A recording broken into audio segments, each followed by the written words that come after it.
Alright, welcome back to Flight Sim 2020 and welcome back to our Australia to South Africa series. In the previous episode, we landed here at this tiny little airport called Mount Davies.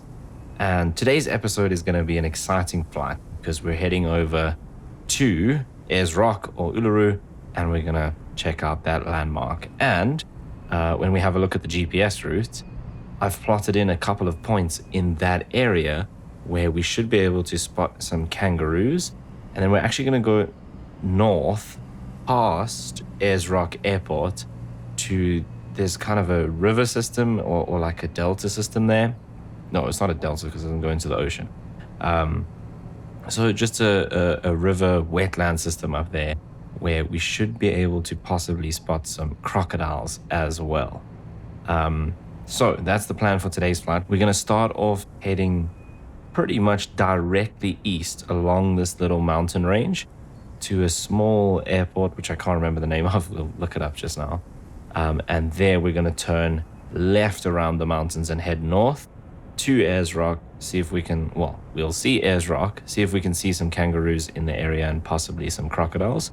It should be about an hour and a half's flight, maybe a little bit more, depending on how long it takes us to spot the animals and stuff. So that's the plan for today. It's a beautiful early morning here at Mount Davies. The wind is pretty calm when I looked just now, and it's kind of chilly. It's about 12-13 degrees, so it looks like it's going to be a very nice day for flying. No clouds or anything anywhere near where we're going, so it should be a lovely VFR day where we can cruise along at about, I don't know, we'll probably do 5,500 feet, and then we'll come right down when we get to our sightseeing part of the trip. So let's jump into the aircraft and have a look. If we come down here, so let's see, 13 degrees currently. We do have the fuel and everything left over from last time. Okay, so it is a bit windier than I thought. We've got about 10 knots. When I looked, it was around 11, so a little bit of wind, which is kind of normal around here anyway. But it shouldn't be too much of an issue because we're kind of taking off. We're not quite parallel to the runway. The runway goes out that way, so it'll be pretty close to a headwind. Oh, it's kind of varying a bit. We're down to 8 already.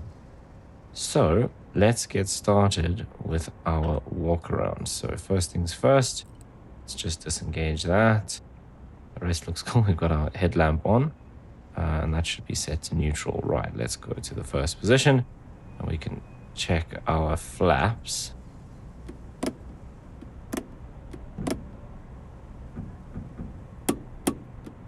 Seems good.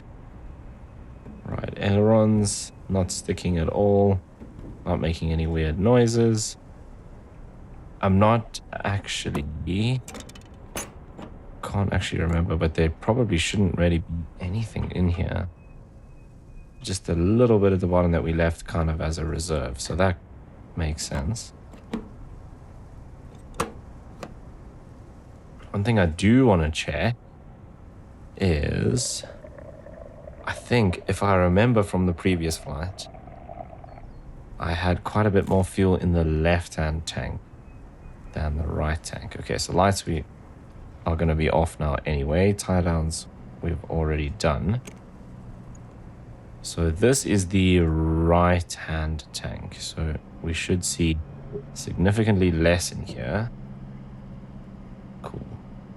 Than we do on the other side. So we'll just verify that. Okay, chocks are done. Right, let's see if this is going to give us any fuel. Okay, it is doing it this time. Still never seen any water in the fuel, so cool. Everything looks clear here, just a little bit dirty as usual. Right, this is probably one of the most important checks. At the moment, it's not like super thick, and it looks okay. So we've got about 8.5, because 6, 7, 8. So it's probably just over 8 or on 8. Oh, and our lighting just changed completely, which made it look like the oil looks terrible. Was that? It felt like the flight sim lighting just changed. I hope that's what it was, and the oil didn't just decide to be a very different color. Okay, this tank should have quite a bit of fuel in compared to the others. Yes, okay, cool. So that's what we're going to be using for a lot of the flight today. I hope we actually have fuel. I think we should be fine. Okay, chocks are done. But yeah, we're going to be using pretty much just left-hand tank for most of the flying today. Maybe we'll just empty tip tanks as well once our main tanks are evened out.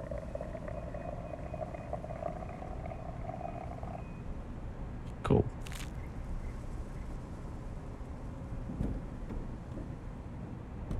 All seems good.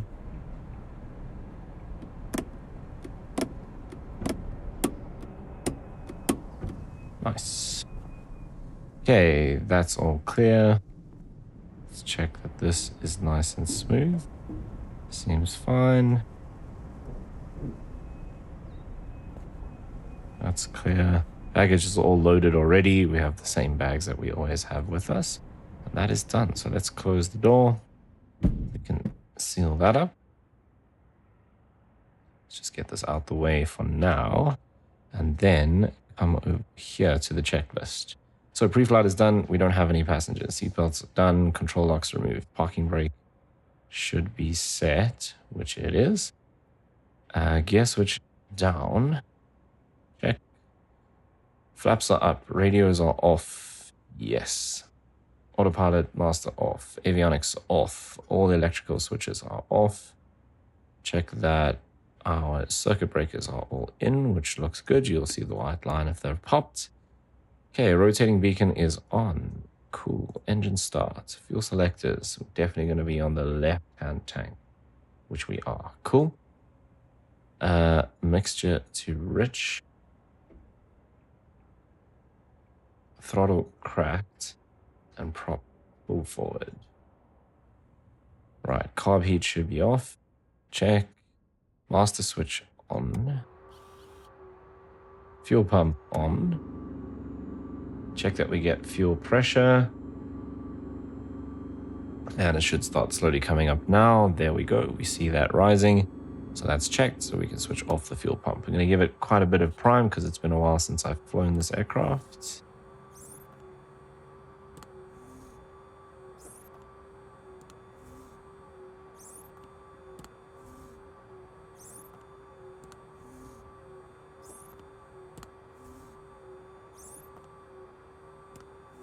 Oops, I actually didn't mean to do it that time. I meant to do that. Okay.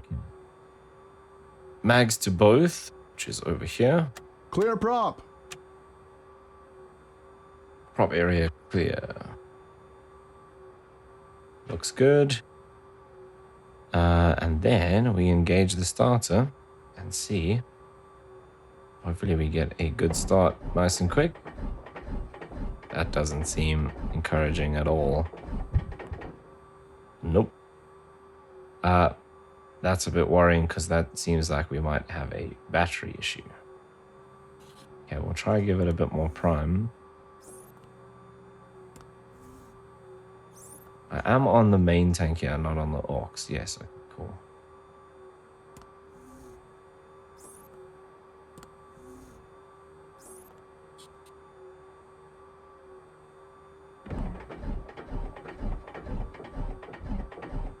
We're gonna kill the battery doing this.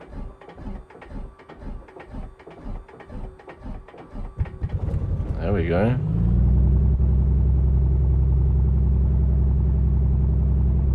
Okay, we'll keep the RPM a little higher for a bit. Okay, let's lean out our mixture a bit.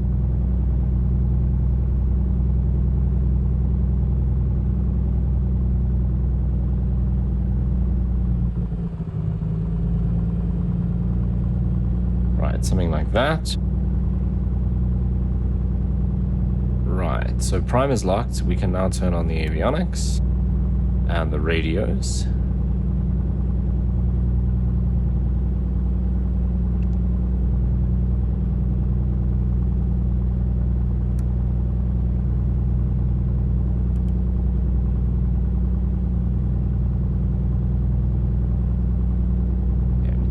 any fuel, so that's fine. This... Let's go here and turn this back up.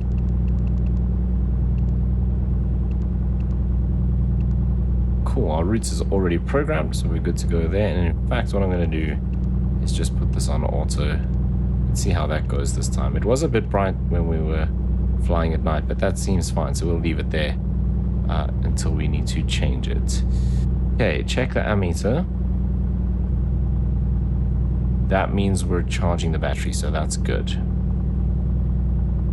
Radios, transponder, we will just VFR. I wonder what if they use 1200 in Australia for VFR. Probably set that to standby. Ultimate, I'm just going to use the shortcut to set it nice and quickly. Right, heading indicator. Okay, we need to do this check. So we're 21. So we should be, yeah, we're quite a bit off. In fact, we're miles off.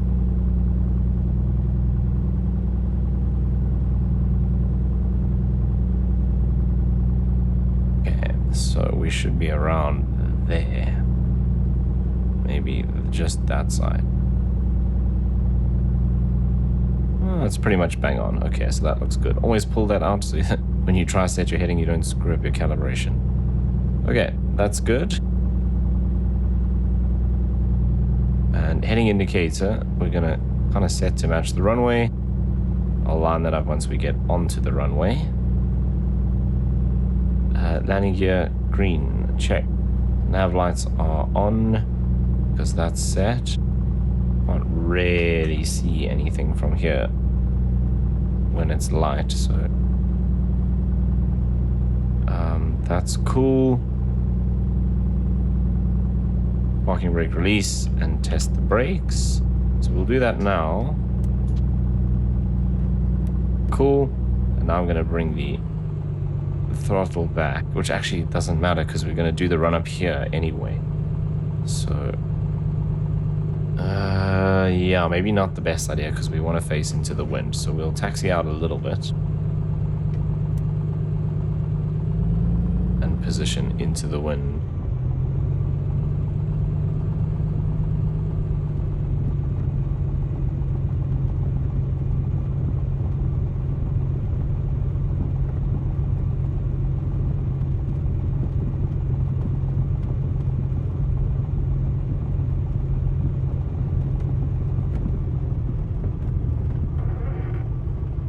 That's interesting.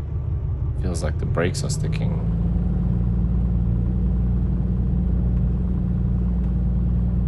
Maybe it's like...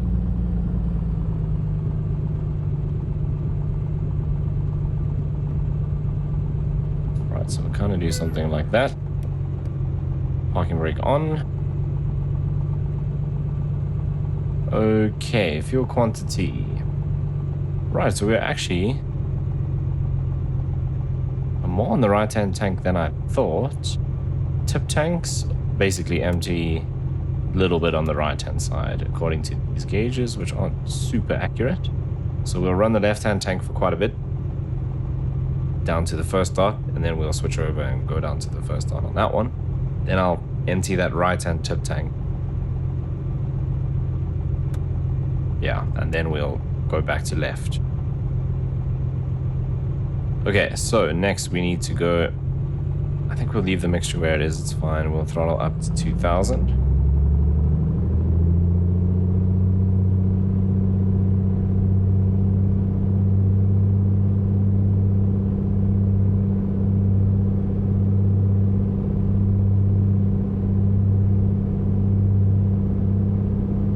Okay, like about there. Everything looks good. Cool, that temperature's coming up. Right, let's do mags. That's okay. It's a little bit lower, but that's still fine. So mag check is good.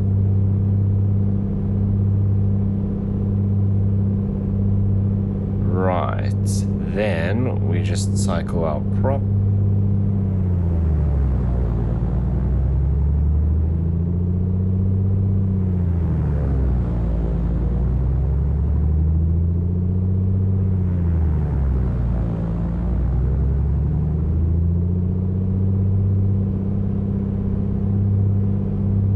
Okay, we can come back to 1800.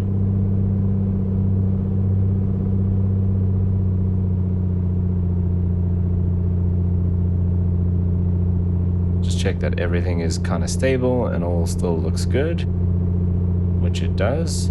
Cylinder head temperatures come up a lot more now. Right, we'll go back to 1000.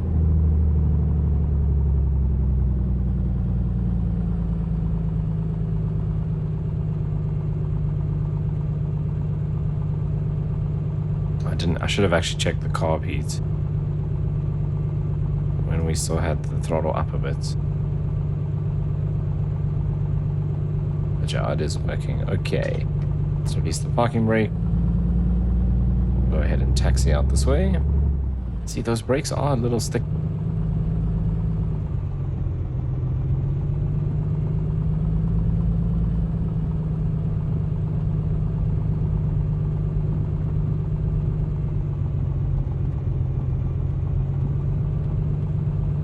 Right, before takeoff, controls are free and clear. Elevator trim is neutral, rudder trim is neutral, doors latched and secured. Flaps, we're doing flaps 0. In fact, I think we're actually going to do flaps 1 because this is not a paved runway. Just get off the ground a little bit sooner.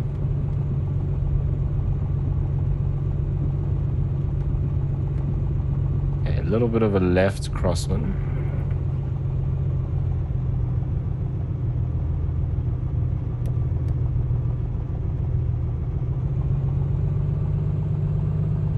Right, then we need fuel pump and lights. Mixture full forward, props full forward, carb heats off, engine gauges all good, run up is good, strobes are on, landing lights are on. Okay, takeoff, throttle obviously full up, check the airspeed, engine gauges, check that everything's in the green. We look for 85, which is there, and we rotate. Positive, we go gear up.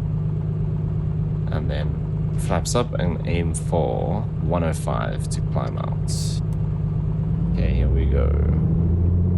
Let's get this thing out of the way.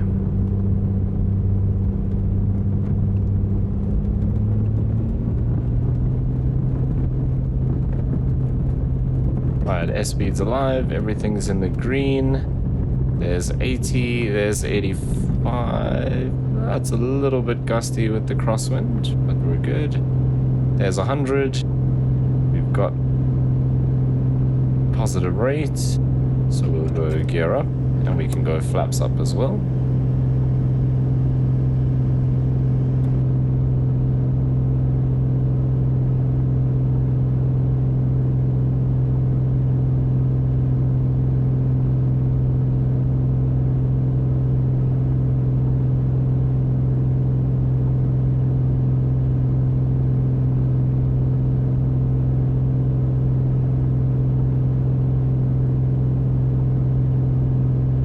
Bring the power back to 24 inches, and we're basically just flying straight along here for a bit.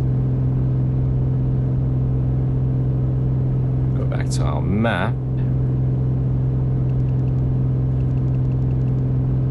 and we're gonna turn left around these mountains here.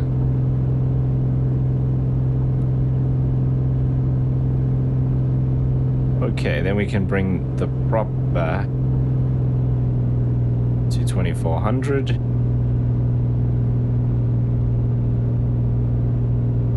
Like so. That's not our left turn here. We're going to go up to 5,500. We're just coming up to 4,000 now.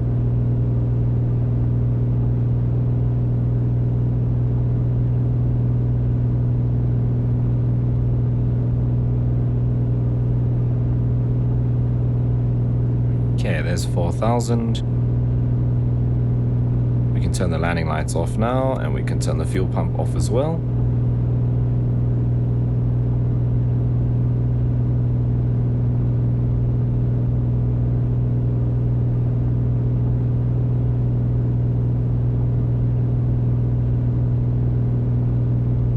And we'll just keep along this ridge here and then eventually get onto our GPS course, which is just off to our left there.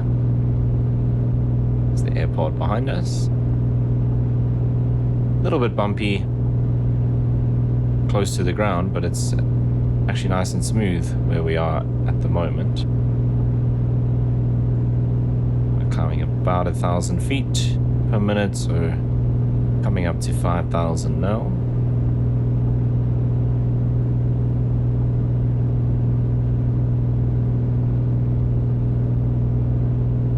Be flying into the sun, which actually kind of sucks.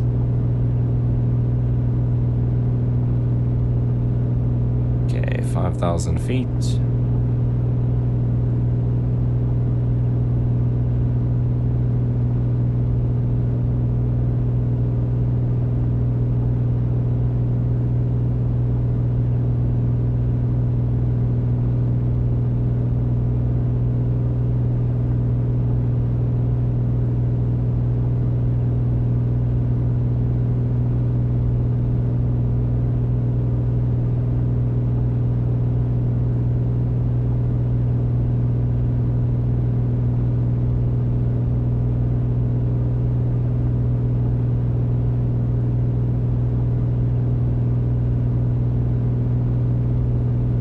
There we are at 5.5, so we'll just level off here, get it trimmed out nicely.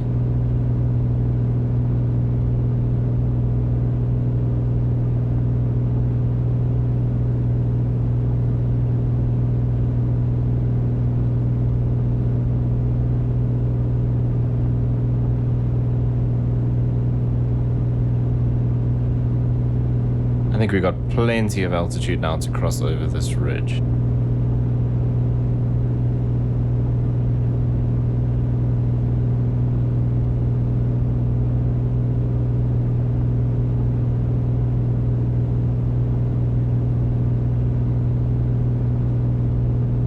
Okay, I'm going to come back on the mixture a bit, just to lean it out.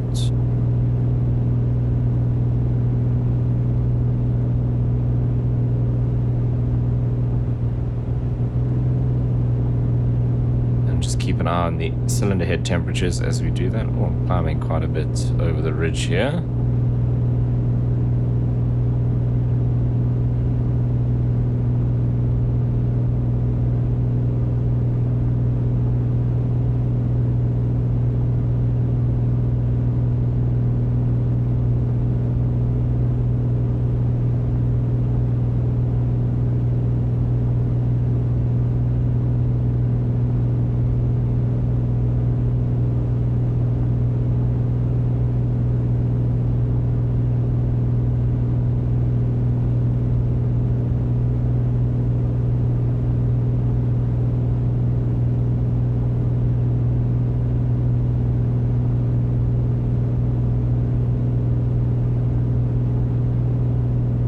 We got decent airspeed. About 166, 7-ish. Almost 170.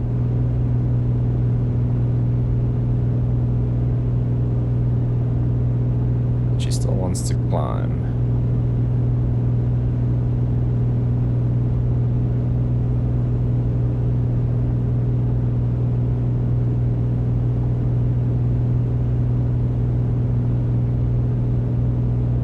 There we go. So we're going to head east, or what does it say? Oh, that's the ETA to the destination. So about an hour to Ayers Rock, but we're going to spend some time doing a bit of sightseeing.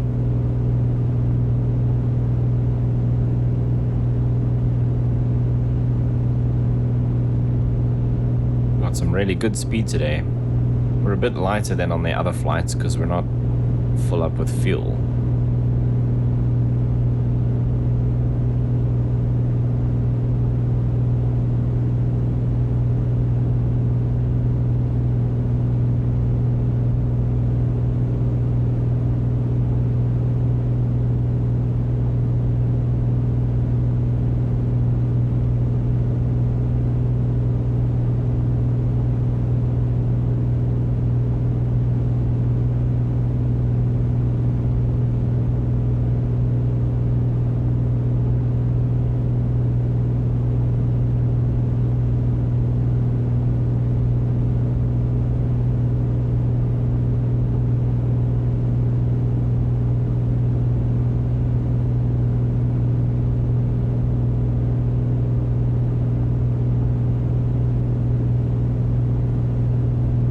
Yeah, we're pretty much bang on 5,500. The speed is coming up still. We're close to that 180 where the yellow arc starts. There's no turbulence though, so if it's bumpy outside, and we need to stay out of the yellow arc. But because it's nice and smooth, I'm not too stressed if we do dip into the yellow a bit every now and then. Okay, engine looks good. Cylinder head temperatures look good.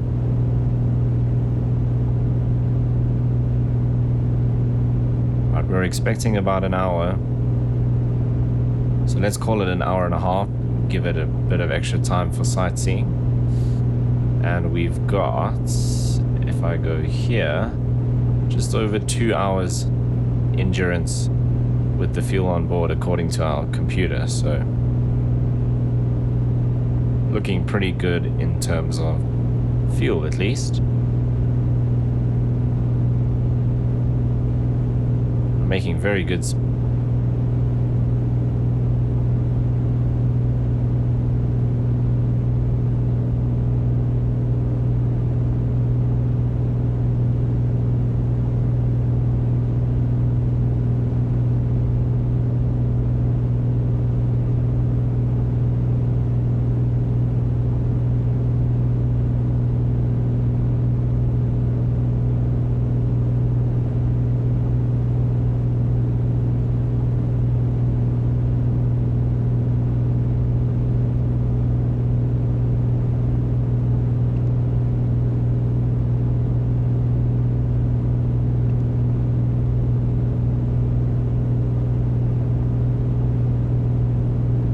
Okay, so there's Nepari Airport, is the little airport along our route. Got it programmed as 7.5. We're actually doing 5.5. 41 miles.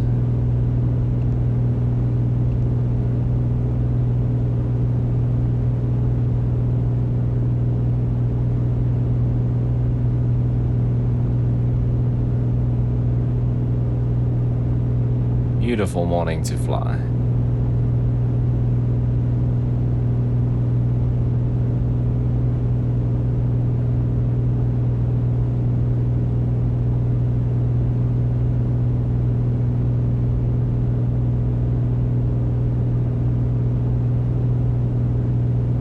Okay, the other thing we should do is maybe just finish off our checklists. 24, but cruise we can probably adjust. It doesn't actually give us any specific figures. I'm happy with what we're doing now. We may be pushing it a little bit harder than we need to, but we're keeping the speed up nicely, and we've got enough fuel at this power setting, so I think it's fine. Okay, throttle set, prop set, mixtures leaned, fuel pumps off, fuel pressure, engine gauges good. Let's check out our temperature. It's now 28 degrees. That's interesting, but is this heat? I never remember which one is which down here. I didn't actually know that that opened. How do I get rid of this thing? There we go. I'm pretty sure this is the cabin heat. Yes, okay, so let's reduce that a bit. Cool, and that'll start coming down. And I'm not following the GPS course exactly, so we kind of just stick to the edge of this mountain range that runs along here. So we're going all the way to the end of that. Well, it's not actually quite the end, it's like a gap, and it starts again, and we're going to turn left and head north through that gap.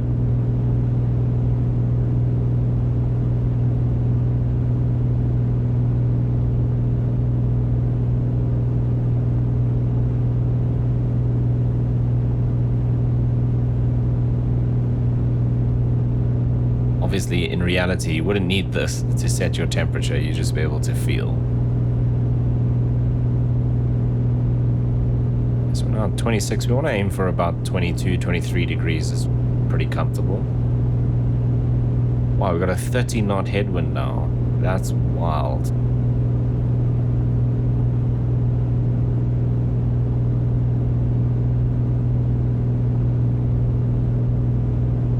altitude is looking better now, and I've got it pretty much trimmed out, so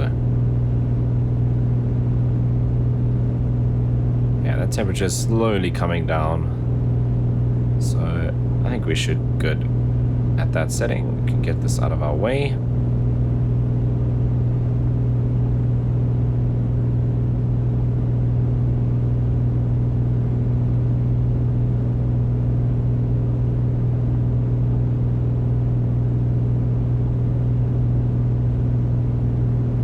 Okay, fuel check. So we're still on the left-hand tank. We're just over halfway on that tank.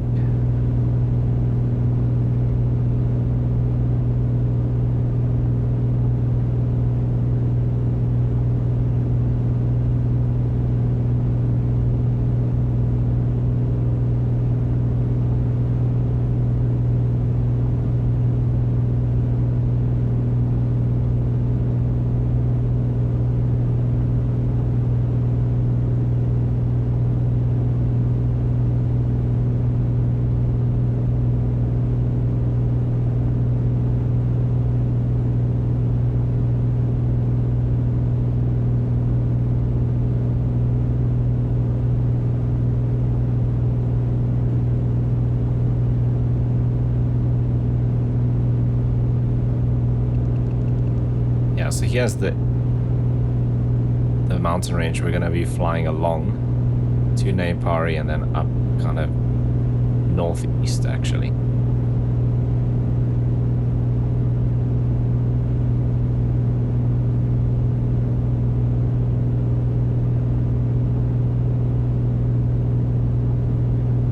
Yeah, what I do want to do is just go back in here. Can I change this? Yes, I can.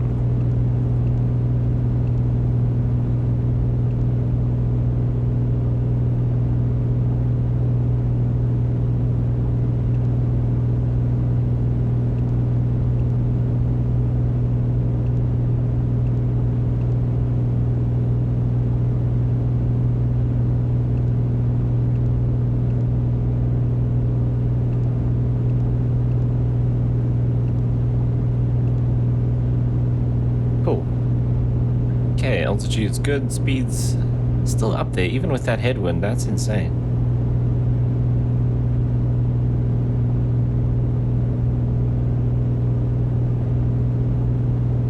Okay, 1 hour, 2 minutes to destination, 2 hours and 6 minutes endurance.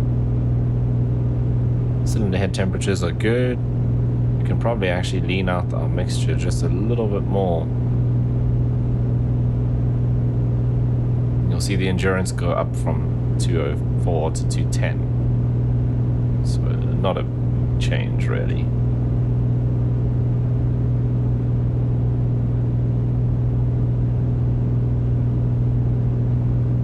Job. Speed is really good today.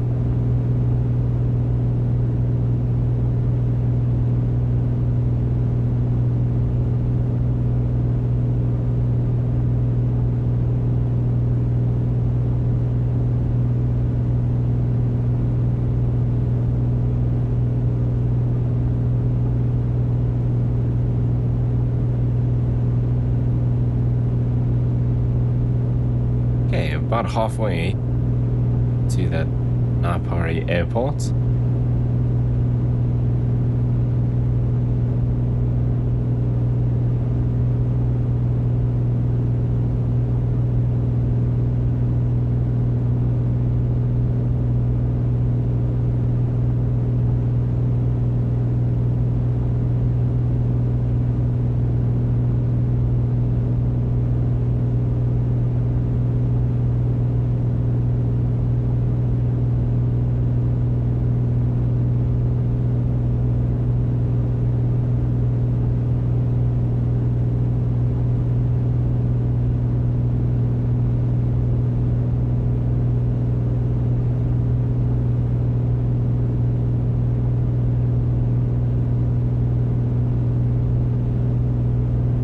I don't think we can really use anything in our left tip tank. Well, there's a little bit in there.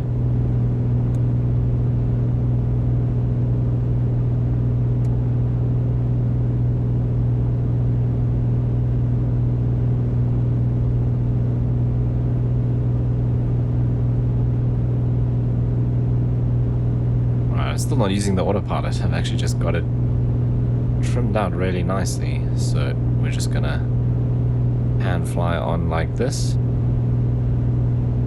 It'll make things way easier when we get to sightseeing stuff as well to just hand fly.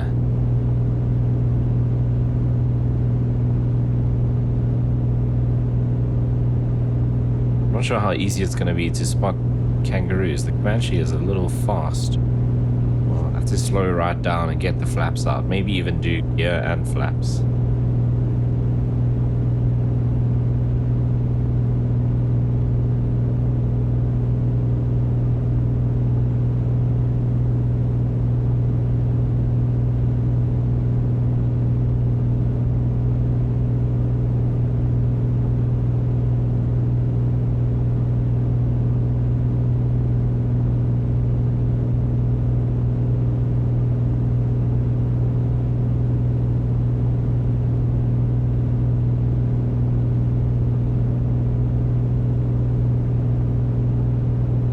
Yeah, we'll see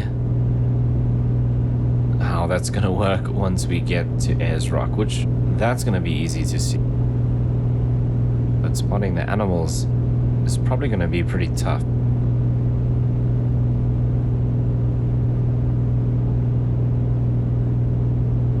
That's why in my other videos where we're checking out Sofly animals in South Africa, that's why we do it with a helicopter.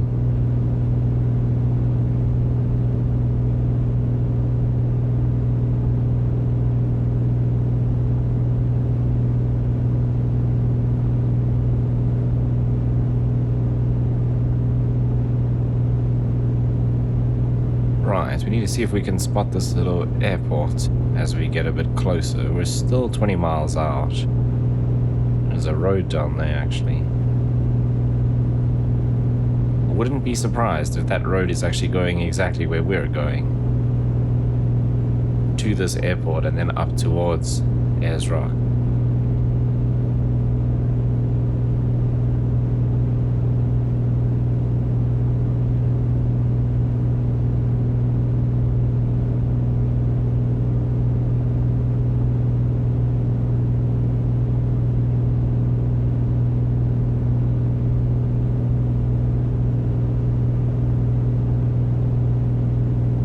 How busy that road is, because it would be a perfect place to put down the aircraft if we had an engine failure. I doubt that it's very busy. It's probably just like some trucks and things like cattle and fuel and stuff, I guess.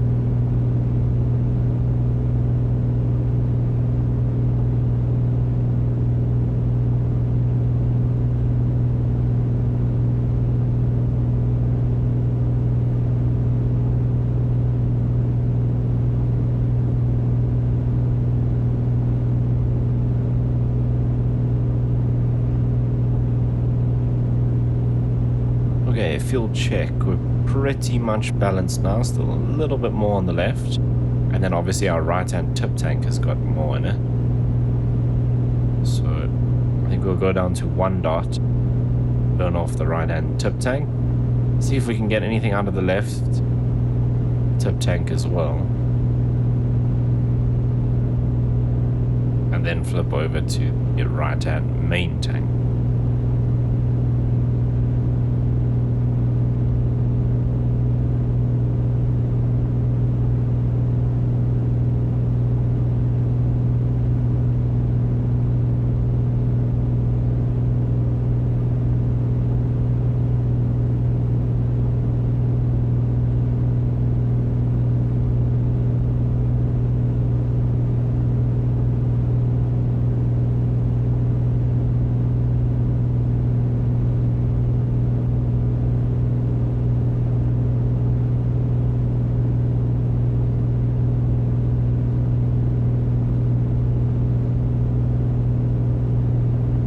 Those light patches on the road might actually be bridges. This one seems a bit too long to be a bridge.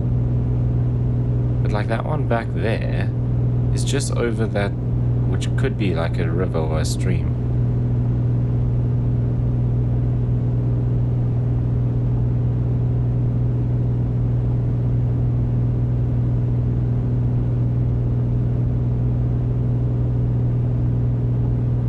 if something had to go wrong, I'm totally putting the aircraft down on the road. It's perfect.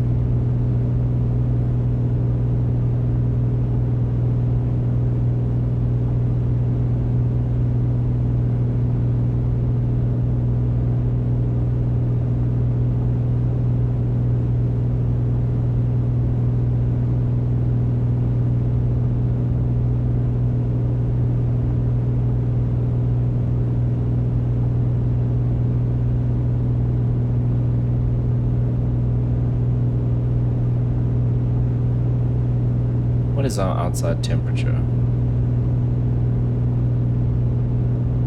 11, 12.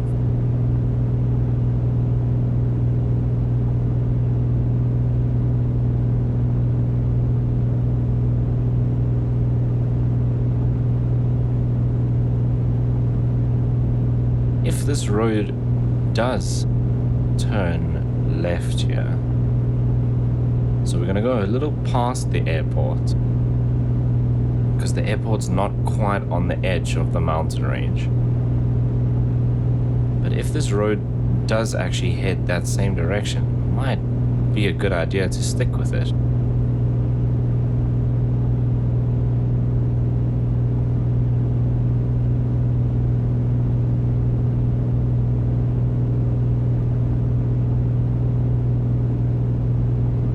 Okay, fuel is still good. Everything else is still in the green. Temperatures are fine. 55 minutes to go. Endurance of 2 hours.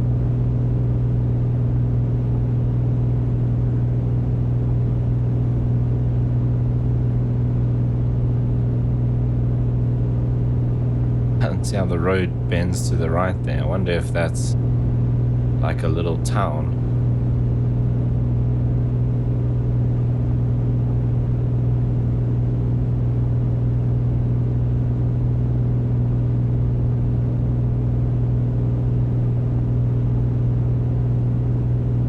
There's some sort of other feature there that the road had to go around.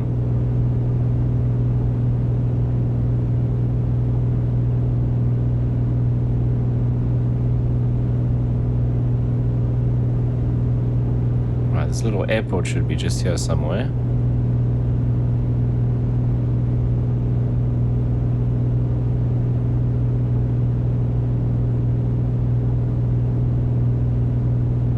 That's just a little town.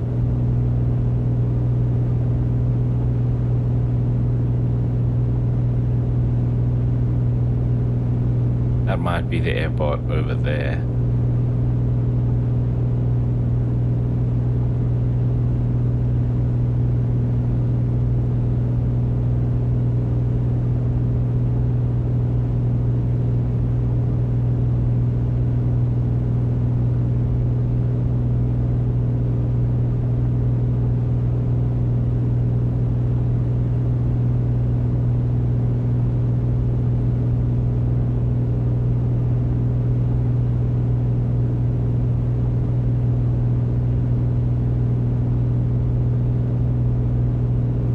Tiny little town. Yeah, that is the airport. So let's see if this road, so you'll see the mountain range kind of stops there and it starts again on that side and carries on east as well. Let's see if the road turns between the mountains here and heads up where we're going.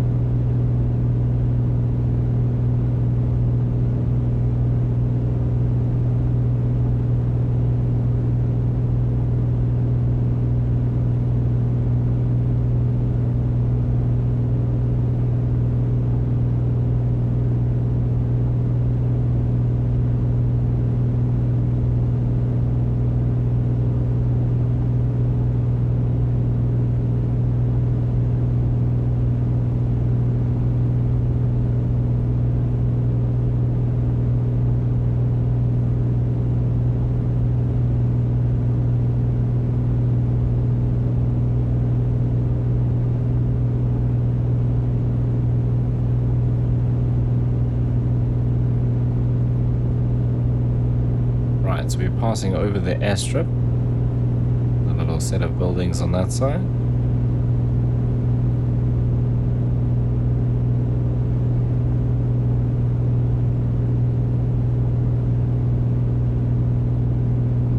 Let's check out temperature in the cabin. 18, a little cool.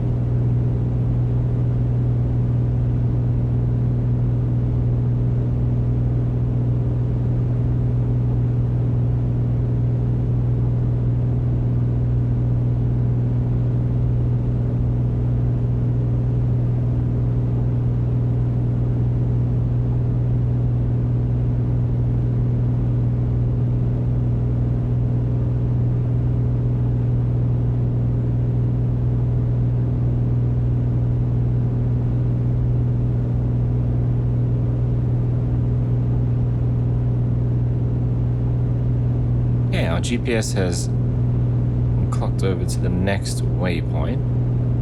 I just want to kind of follow the road to the edge of the mountains here and just find out if it is going to head up that way.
Looks like the road might actually just split and go both ways.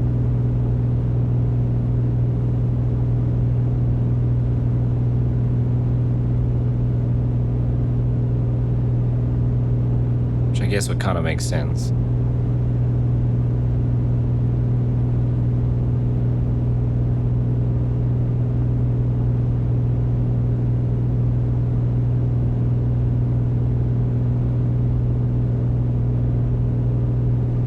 Okay, fuel check.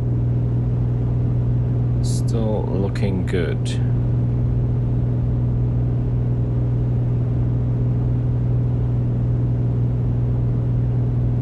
Temperatures are good. 48 minutes. And endurance of just under 2 hours. And of course that 48 minutes would be shorter if we decided we had to go straight to the airport. Because I do have that little route that takes us up to the river north of the airport and then coming back down to it. So if we decided right now we had to head straight to the airport, we're probably looking at closer to 35 minutes. Yeah, that's interesting. The road kind of curves off to the left and then rejoins itself back down there. Interesting. So it looks like we don't actually have a road turning north with us here.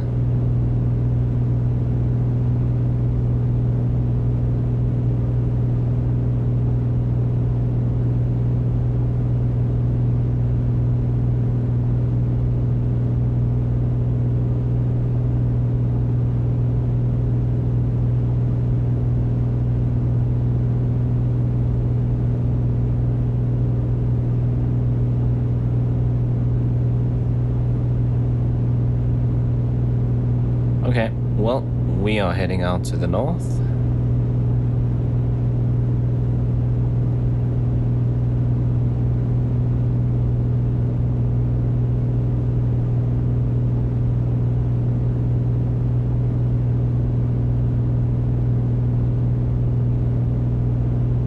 northeast actually. So yeah, if you look on the GPS, if I do this, it's even easier. You'll see those mountains kind of start again, carry on heading eastish.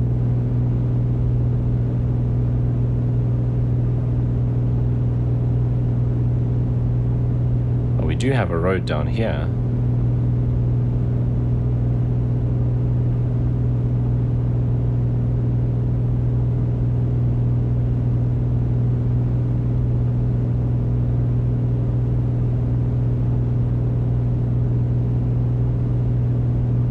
What's our deviation? 6.1 miles. Okay, so there is actually a road. It's not quite going in the same direction as us, but...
Now it's pretty much just flat out in front of us.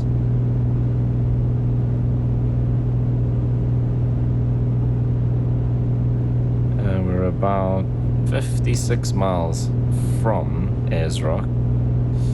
So I think what I'll do is I'll get us back on course here, and then we can do a bit of a time lapse where we're just passing over the flat open land out here. But I'm going to need to autopilot for that, so we'll get us back on course.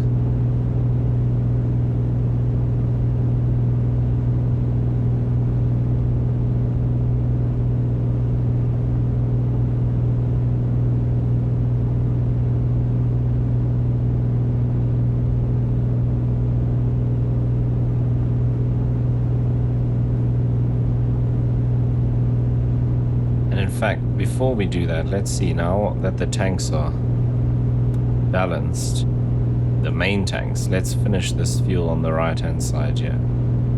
So we'll go this one to tip tank and that one to oh.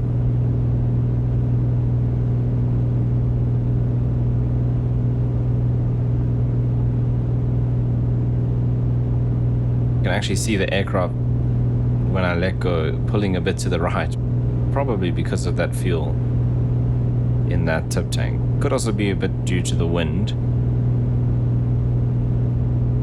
but the tip tank is going to be a lot of that cause.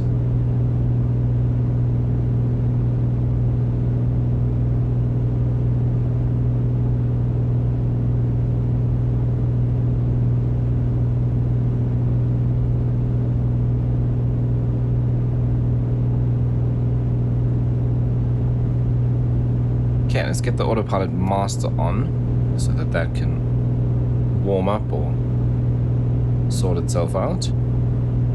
Let's dial our heading bug around, basically to where we are now.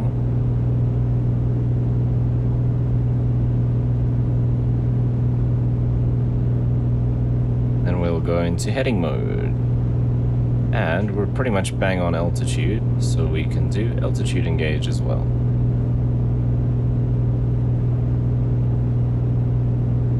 Right, that's coming up nicely, so once that is a bit closer, we'll then go into our GPS mode, basically.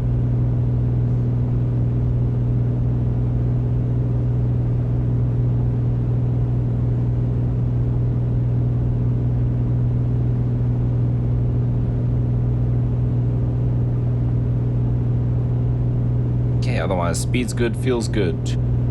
Everything's in the green, temperatures are good.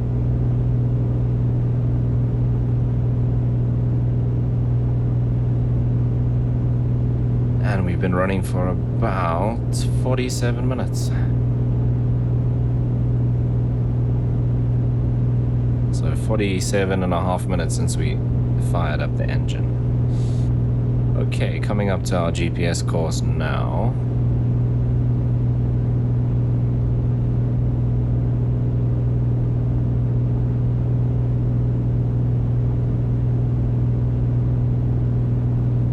Yeah, let's go into GPS mode. We should start a gentle right-hand turn in just a bit.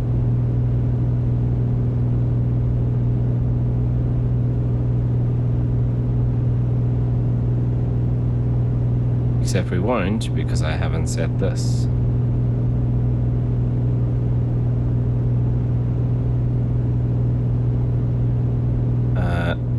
Right, DTK 38.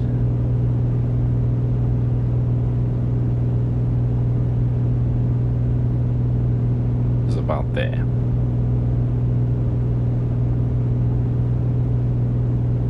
Just gonna re-engage this. There we go.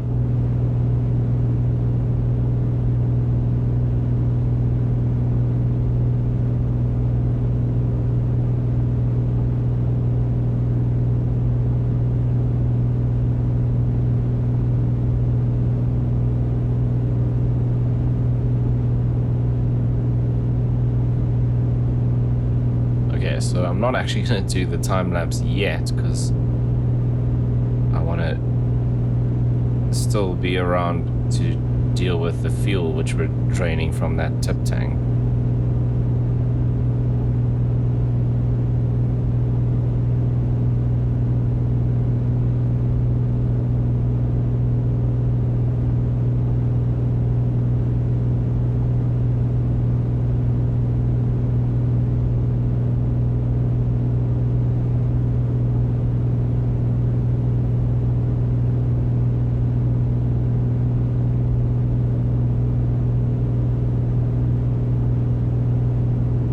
Is it managing our GPS course here? We should be turning left in a little bit. Get back on that line. Unless we're crabbing that much because of the wind. I don't think so. Okay, there we go. We're starting to turn left a little bit. Right, so I think it's good. Okay, all in the green. Temperatures. The fuel gauge is coming down quickly.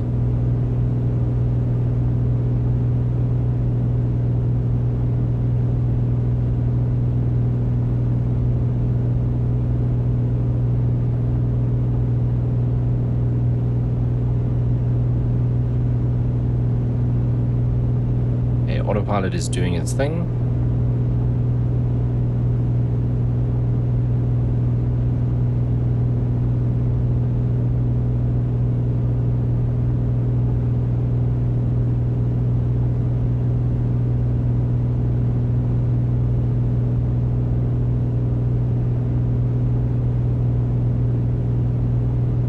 So now, I wonder what you would do, because I wouldn't want this to run out completely to the point where the engine stops. So I guess what you could do,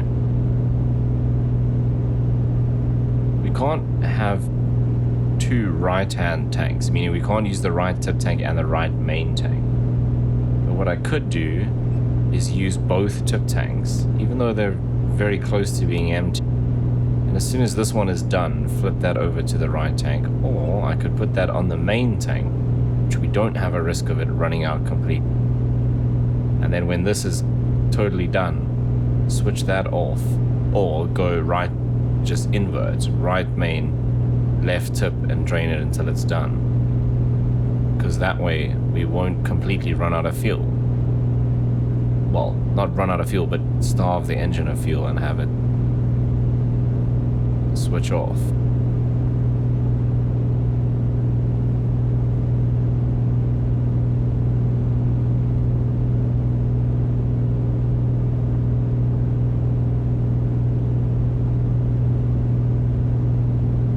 But then, why wouldn't you just run with both main tanks on and drain them evenly?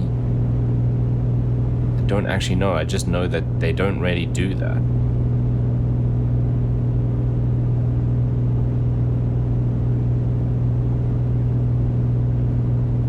Again, obviously I'm not a rail pilot, so... But I have read that from the manual and stuff for this aircraft, obviously the guys from A2A actually have Comanche like this. And he said they use one tank at a time. But I can't remember why.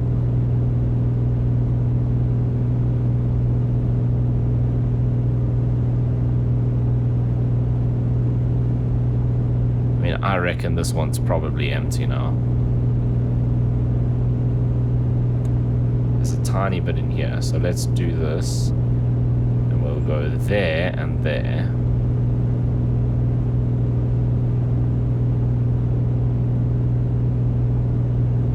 And run that one dry. We're still doing a good 175 knots? No, 170 knots. No, 170 miles per hour. Knots, we're about 149.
Doing that because I can get...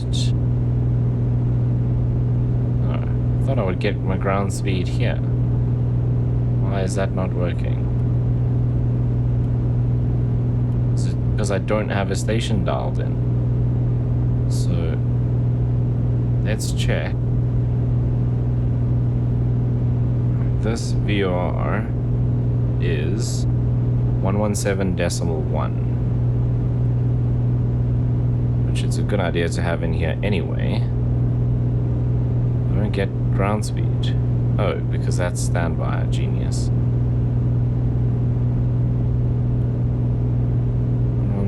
7.1. Got the distance, 36. No ground speed. Why not?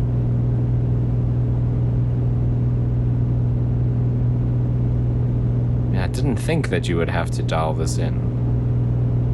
What does this do? Why would that not be working?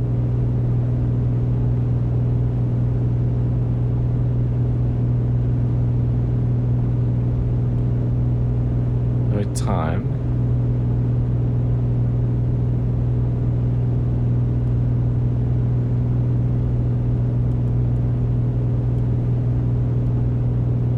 That's weird.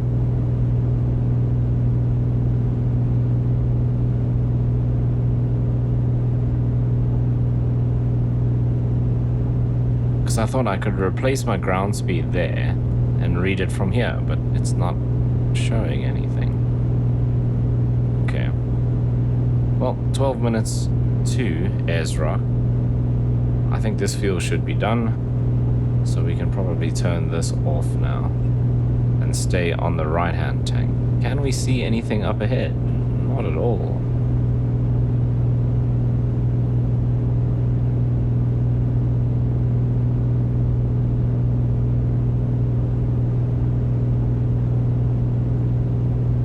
Okay, otherwise everything looks good, so we'll do a time lapse for a few minutes and I'll join you again when it's time to do a bit of sightseeing.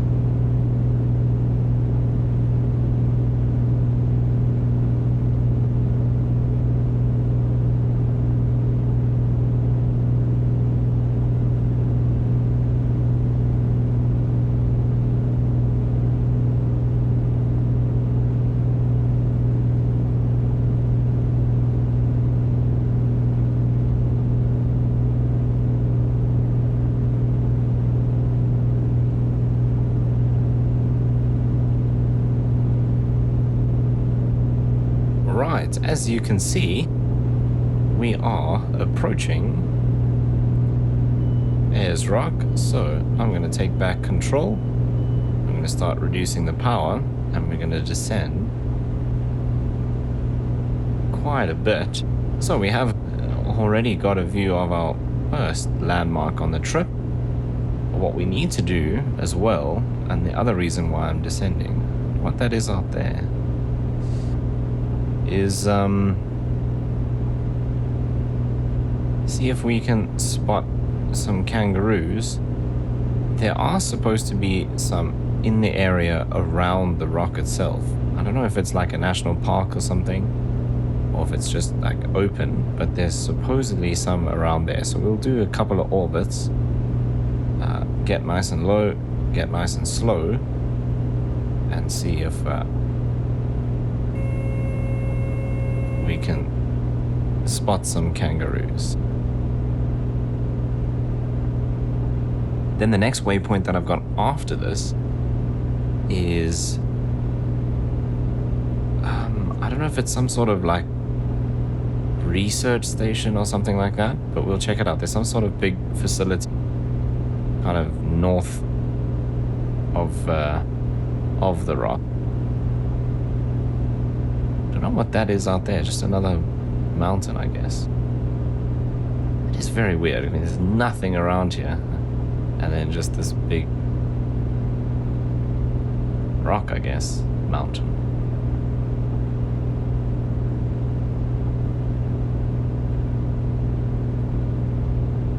But we can check that off as seeing one of the most famous places in Australia. And that means from here, we can start making our way north, basically, to get to the coast, and then eventually into Papua New Guinea, which is going to be very interesting to fly through. Because the weather there is going to well, weather and the terrain are going to be our biggest challenges. But welcome to Uluru. Very, very cool.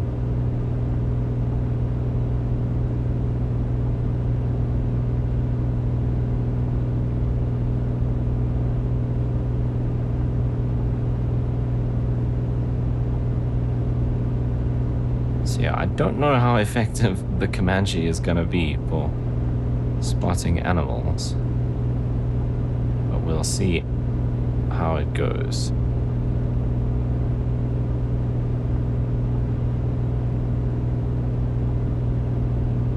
So we're going to have to get pretty low and very slow to be able to have any chance of spotting kangaroos down there.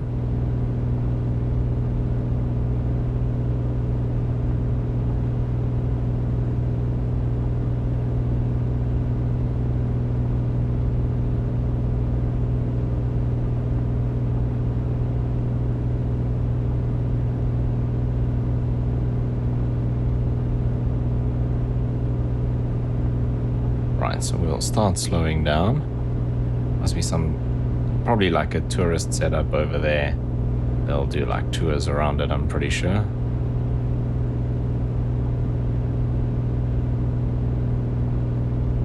Very cool.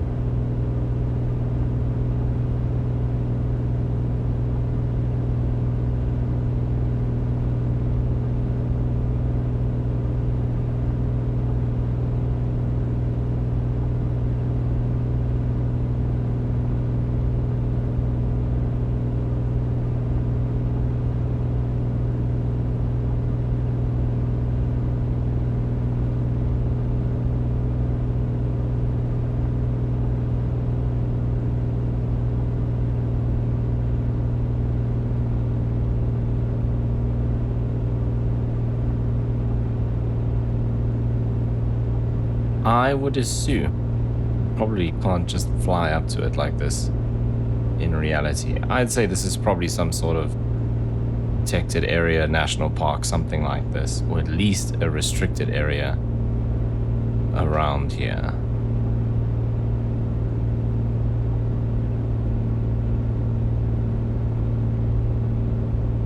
That's what I would expect. Okay, speed's coming down now.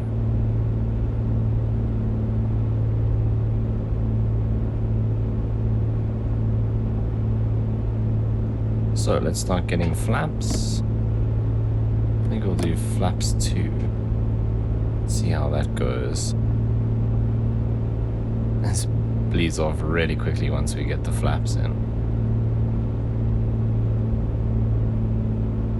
I don't think I've actually tried, but without the gear, if we go flaps 3, cool, there's no warning or anything, so we could probably stay like this. Get as slow as we can. Might actually need to descend even more.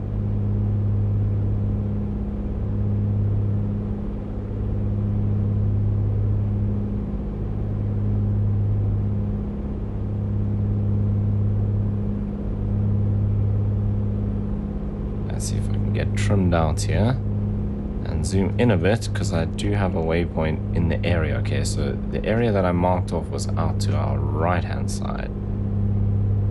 So I think we'll do a bit of an orbit here.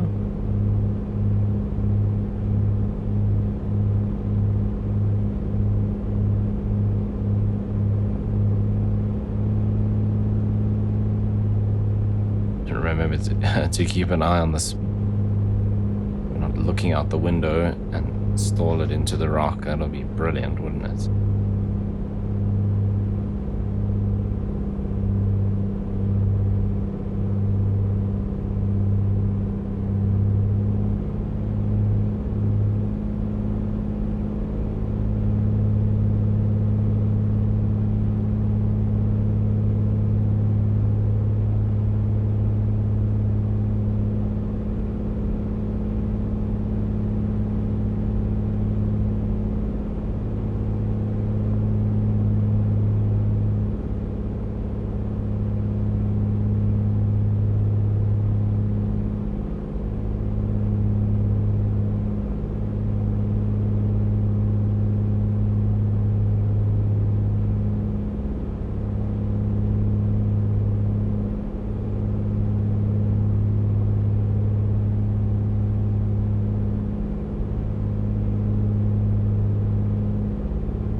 I mean, it's nice and detailed. She looks really cool.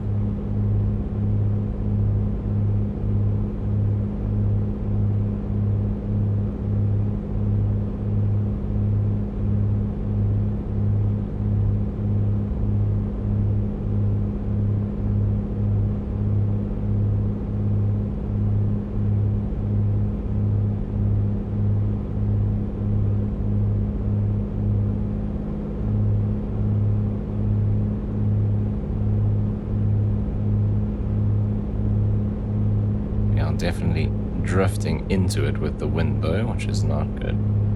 Okay, so we need to head out basically directly north from the rock. And that's the area where the kangaroos were spotted in. So, let's see if we can find them. I think we might actually need to descend even more. We definitely need to descend more.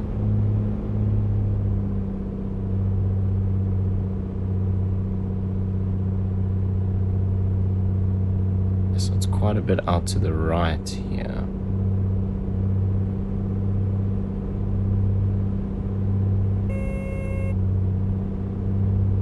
And that's just the warning that I'm throttling back too far with the gear up.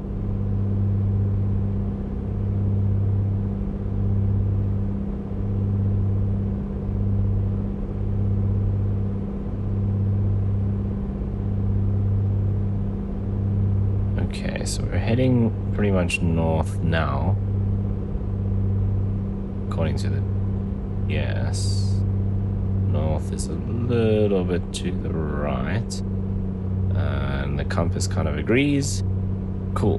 But the waypoint is just out this way.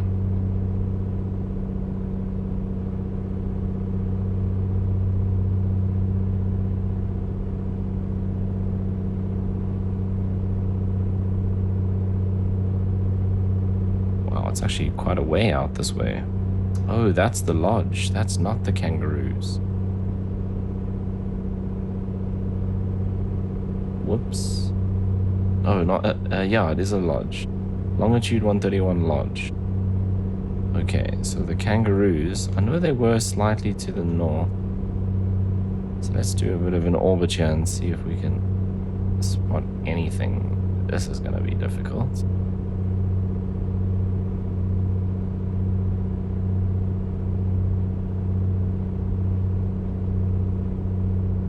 There's a lot more trees than I thought. I did put another location in the GPS where they were spotted as well. So if we don't have any luck here, we can head out that way. So we'll check out the lodge, check out the next area where the kangaroos were seen, and then possibly see if we can find the crocodiles as well.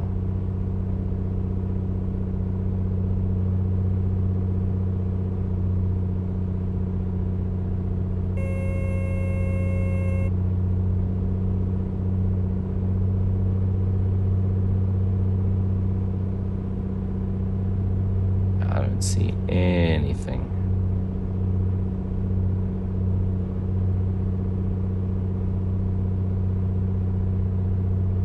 I'm pretty sure they were on this side.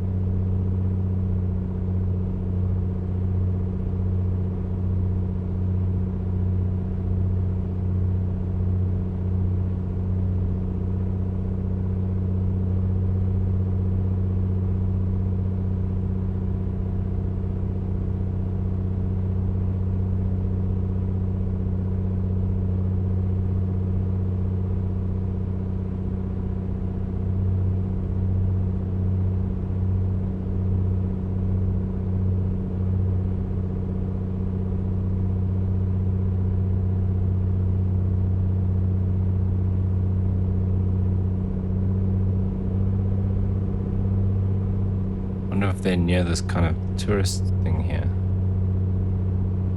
Let's keep an eye on my speed. Yeah, we're good.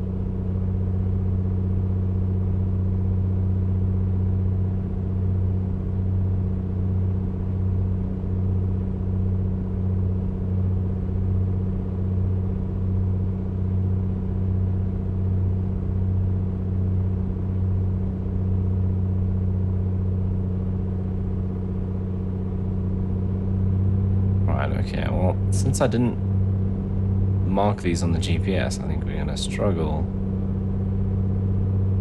to find the actual area that they're in. So, I think I'll do another... Well, I'll keep it slow, but we're going to turn and head in the direction of the lodge.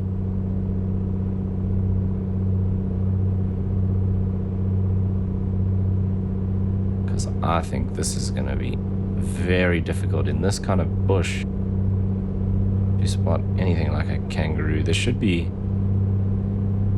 a group of them kind of moving around, is what I'm expecting. I don't see anything.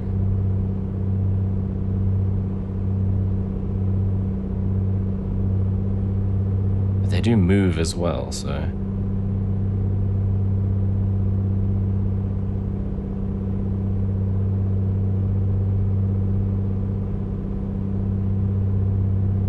Bit of an open patch here ahead.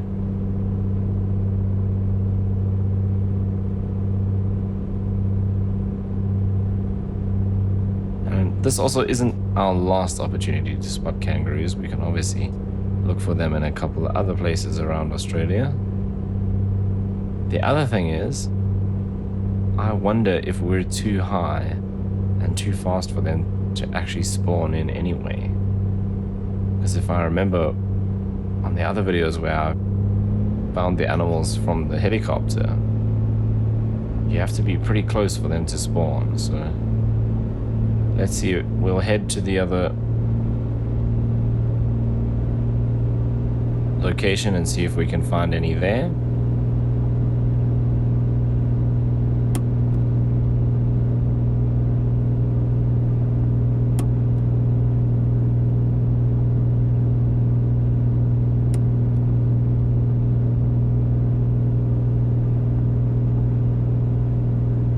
Okay, I don't want to go too high, because we want to check out this lodge, which is only 4 miles out, so maybe I shouldn't speed up that much.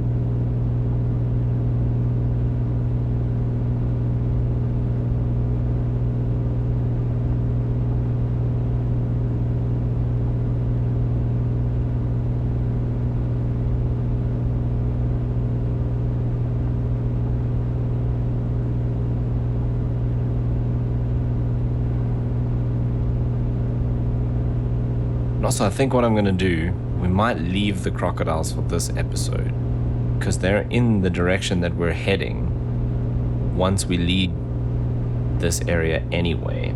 So because we're getting to about an hour and a half now already, I don't want to make the video too long, so maybe what we'll do is see if we can find the kangaroos and then go and land at the airport, and at the beginning of the next flight we'll head up towards where the crocodiles are and see if we can find them, and then carry on to wherever, whatever the next airport is. Because that's still quite a distance past the airport. It's going to make the video quite long. Right, this is the lodge. Is it this whole thing here? No, I think it's just this little thing here.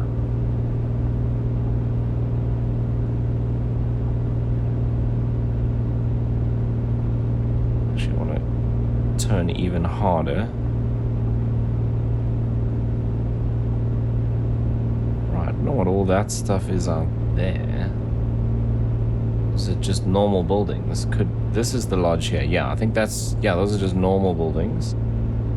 So this is the town over there, and this is the, what is it, longitude 131 lodge. Whatever that is. Looks pretty cool, huh? Is the lodge there. That's pretty cool. Okay. I wonder if there's a helipad out here. Doesn't look like.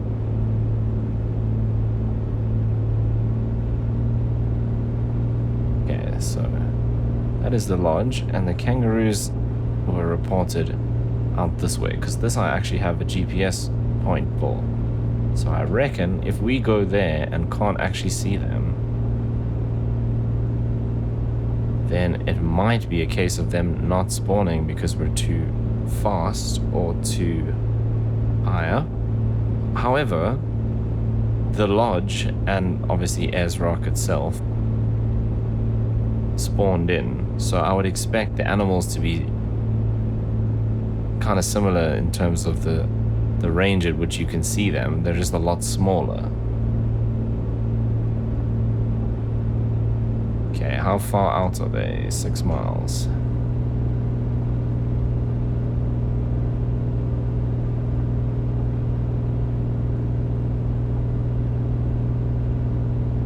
Right, fuel check. Let's switch over to the left tank.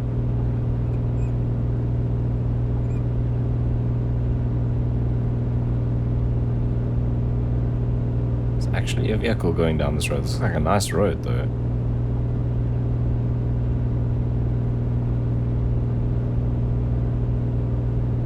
Right, so you can see if I zoom out a bit here, the crocodile area is all the way up there.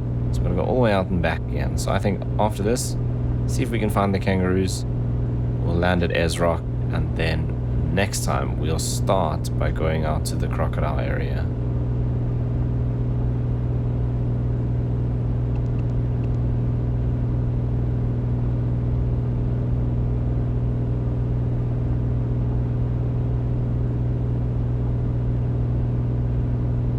At least it's starting to look a little bit more open out this way, with a lot less vegetation. Like, compare this patch already to that, which is kind of what we had by the rock itself.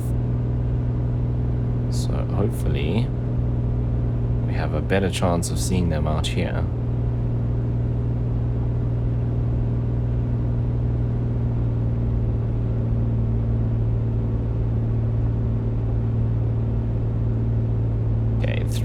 Just under 3.5 miles.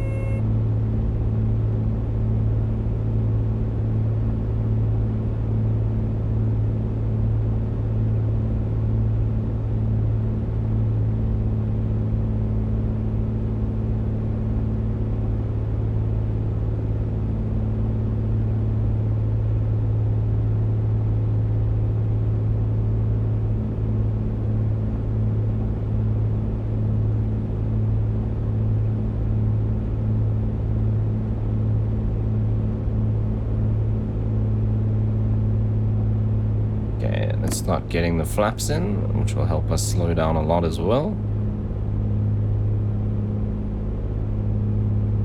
Try keep them on the left hand side, or keep the area on the left hand side, so that I can look out the window a bit easier. And my main concern here now is looking out the window like this, not paying attention to speed and stalling it into the ground.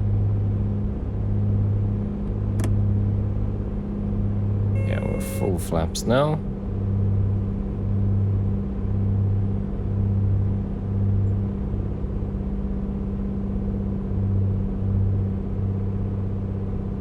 A little bit more vegetation here. Hopefully they're not in that patch just off the layer, which is kind of looking like where the marker is in that stuff. If they're in the open like this, it'll be a lot easier. But again, they do actually kind of move around, so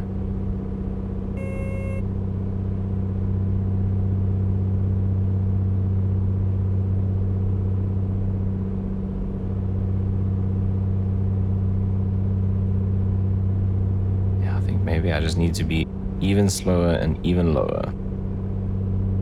Right, let's see. So there should be here in this area somewhere.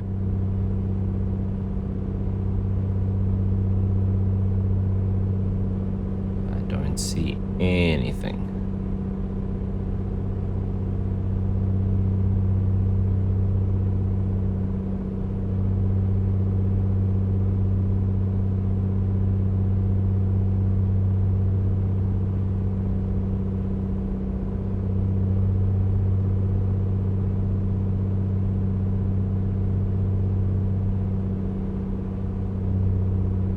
Can't really go much lower.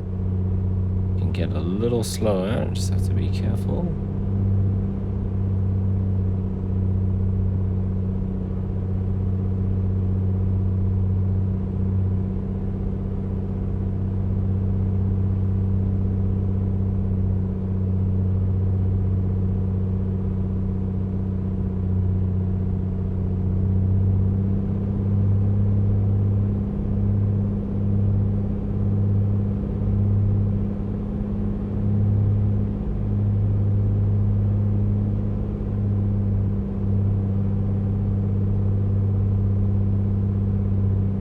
So this is definitely the right area. I wonder if they're just in the bush there.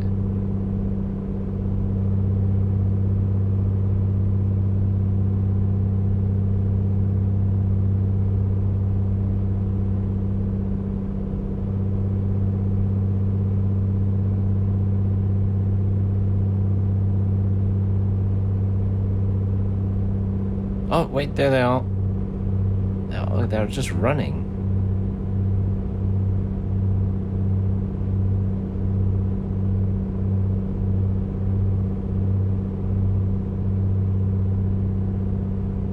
Oh, there's a couple standing under the trees there. I'm gonna do something really dangerous. Try to zoom in a bit. Yeah, I'm gonna have a crash if I do that.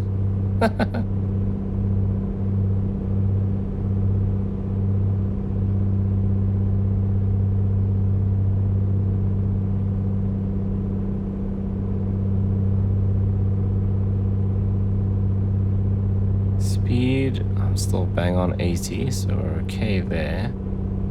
To be very careful. Right, so they're kind of just running around in that area. Now they've moved. Oh, there they are. So yeah, they're kind of running. There's a couple under the trees on this side that are just standing there. And then there's that group in the middle of the open area just running back and forth. They're the ones standing. Yeah, on this side when the light's on. There's a couple standing on this side too as well, I think. Yeah, under there. Oops, nice stutter. Okay. Yeah, if those other ones were in the trees by the rock, they'll be very difficult to spot. Right, it's obviously not enjoying that. So let's pick up the speed and head back to the airport.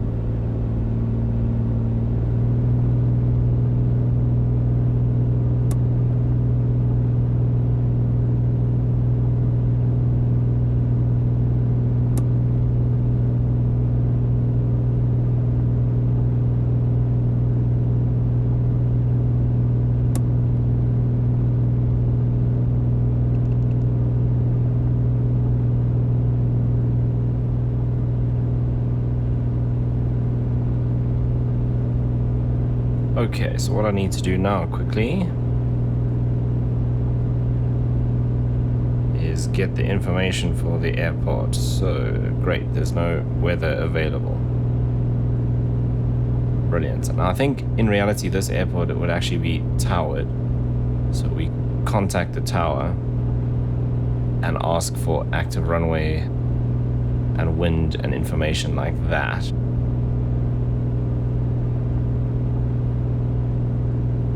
But yeah, Navigraph doesn't have a meta for it. So what I'm gonna do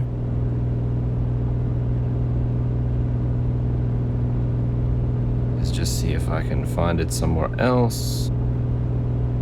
It's YAYE.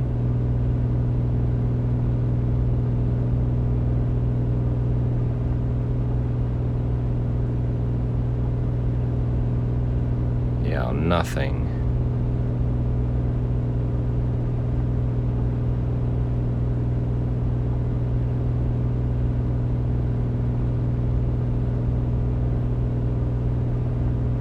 Okay, then our last resort is to grab this guy and see the wind is mostly coming from directly behind us, 25 knots. Oh geez, I'm trying to put the control lock on, that's not good. So that means we need to land from the opposite direction. So we're kind of putting ourselves on a downwind here. So that's what we will do. So we'll go left downwind. I can't actually remember the runways. It is runway 13 and 31. So we'll be landing runway 1. So we can get a bit closer.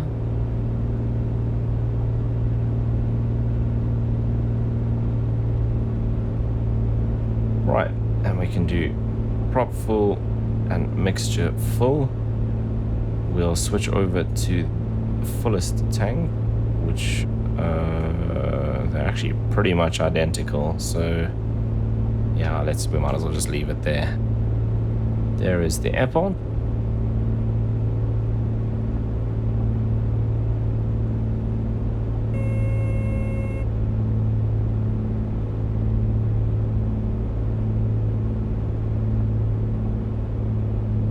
Okay, let's start getting flaps.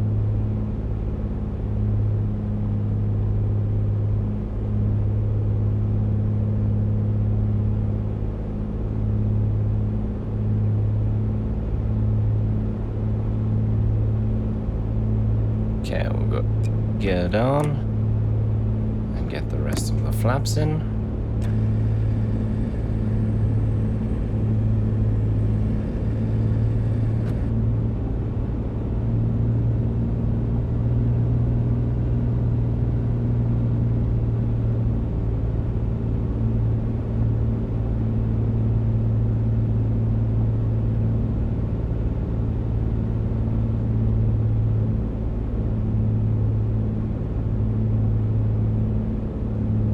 Okay, fuel pump and landing lights.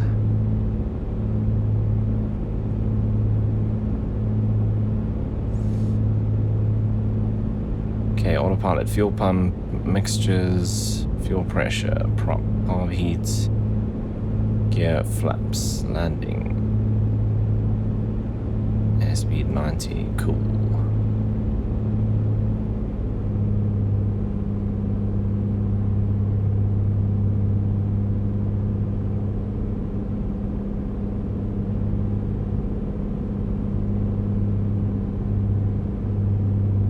Pretty much bang on the airspeed. Little high though. Not too worried about that, to be honest, because we don't want to taxi super far. Okay, we're still a bit higher than that as well.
I think this is the biggest runway we've landed on in this entire series.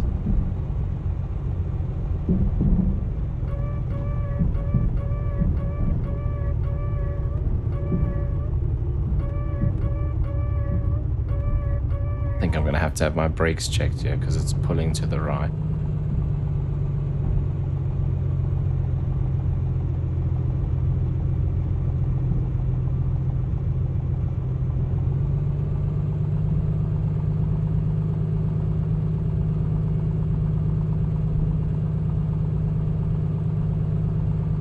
Welcome to Ayers Rock. Flaps up. We can turn up transponder to standby. Landing lights can come off, fuel pump can come off. Let's lean the mixture out.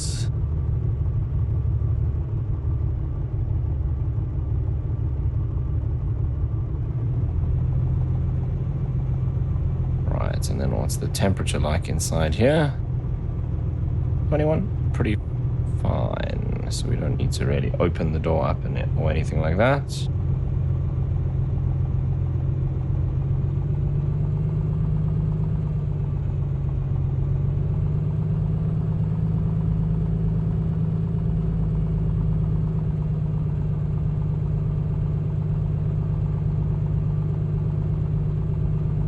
Okay, having a look at the chart here, so the GA, we're going to taxi down and then turn a bit to the right. So this is Delta. We're going to turn a bit right onto Charlie. Kind of swings around in a bit of an arc. Then we take the first right and directly in front of us is the GA apron.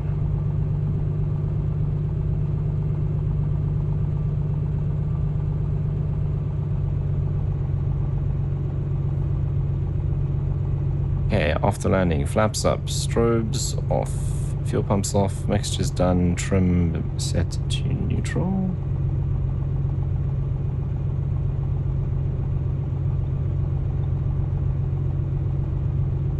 After landing check complete.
Okay, so we go around a little bit here, and then first right, and direct front.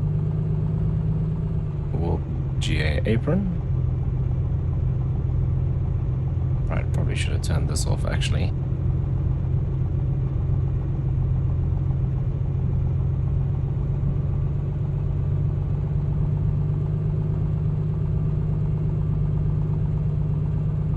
Pretty sure they do airline flights in here, which is why the taxiway is enormous for us.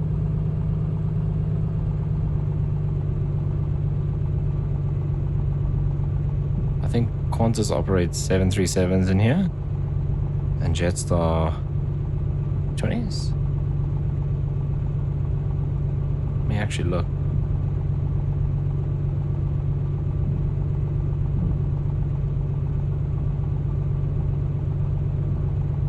Oh, Qantas, Embraer 190, Jetstar A320, Qantas 737, Jetstar A320. Yeah, so a couple of airliners in and out here.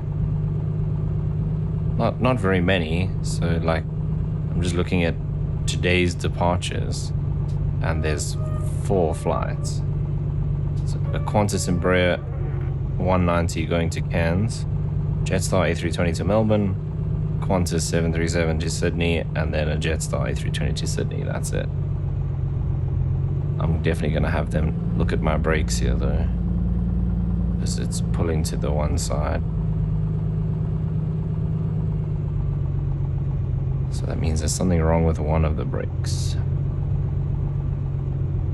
Either the left-hand brake is broken and not working, or the right-hand brake is working the right-hand brake is broken and sticking, so it's pulling too much to the one side. Are we gonna have a vehicle drive through us? Oh, it was close. All these cars parked here in the GA parking.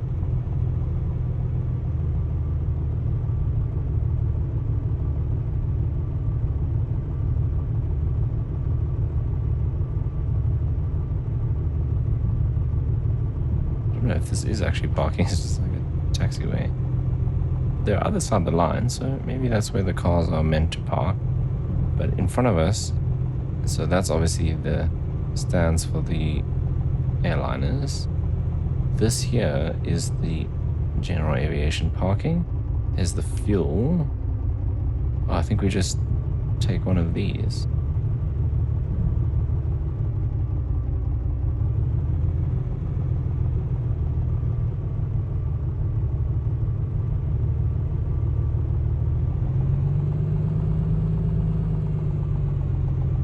Like so.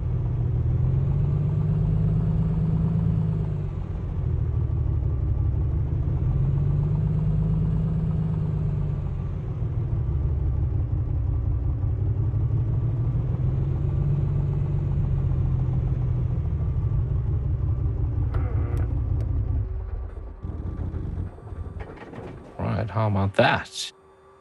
Okay, so we can switch this off. This can come off.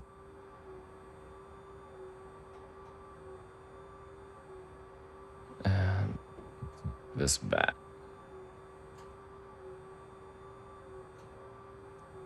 Okay, let's get this guy out. Shut down. Parking brake set. Radios. Transponder is already off because I've switched off the avionics. That's off. Master switch off. Throttle closed. Mixture. Magnetos. Control wheel. So that's back. And put that in. Doors and windows closed. What I do want to do is open here, and we're going to hop out. And I want to actually see how much fuel is left in here, because we're supposed to run this dry. I mean, it is pretty much empty. There's a tiny little bit at the bottom there, but other than that, it is pretty much done. Let's go to the other one. Yeah, same thing. So we used pretty much all of the fuel in there. Cool.